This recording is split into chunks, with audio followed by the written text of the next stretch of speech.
जो जन मेरी शरण है ताका हूं मैं दास। अब दास देख लो किसा होया करे। दास किसे कहते हैं, दास की परिभाषा सुनाता हूं।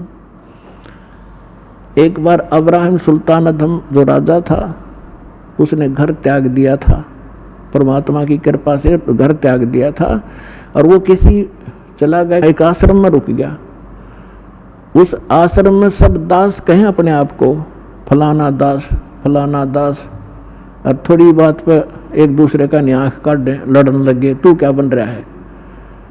तब अब्राहिम सुल्तान अधम जिसकी दास कथा सुनाना जा रहा है, इसका थोड़ा सा लिंक बीच में और आ गया। जब वो घर त्याग गया था, पहले ये राजा था, तो उसने कहा कि भाई आप नाम दास जरूर लिखते हो पर कर्म आपके लक्षण दास के नहीं है। उन्होंने पूछा भाई क्या बात भगत जी, कैसे नहीं। उन्हें पता था कि राजा था और ऐसे राज त्याग करा है। तो उसने कहा कि जब मैं राजा था हम गुलाम लाते थे, गुलाम दास, तो मैंने, क्योंकि धार्मिकता मेरे अंदर थी, मैं गुलामों का ध्यान बहुत रखता था, कोई इसको कष्ट ना हो, तो मैंने उससे पूछा कि भी गुलाम आदमी पहले मनुष्यों को मोल लिया करते, गुलाम जैसे आजकल पशुओं को लाते हैं। राजा लोग या सेठ साहूकारों के वहाँ वो नौकर रहा करते थे, उनको जो मर्जी झूठा कुटा टुकड़ा दे दिया, उनकी सब स्वतंत्रता समाप्त हो जाती थी और जो यस जो कह दिया वही करते थे, आगे यस कर सकते थे, नो नहीं, और उनकी स्व इच्छा कुछ नहीं होती थी गुलाम की।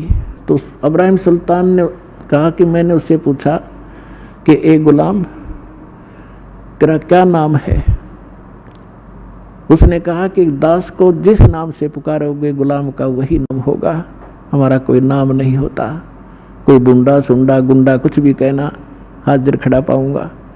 आपको कौन सा भोजन रुचिकार है। कहने लगा दास की कोई इच्छा नहीं होती, जो झूठा कुठा दोगे हम उसी में संतुष्ट होते हैं।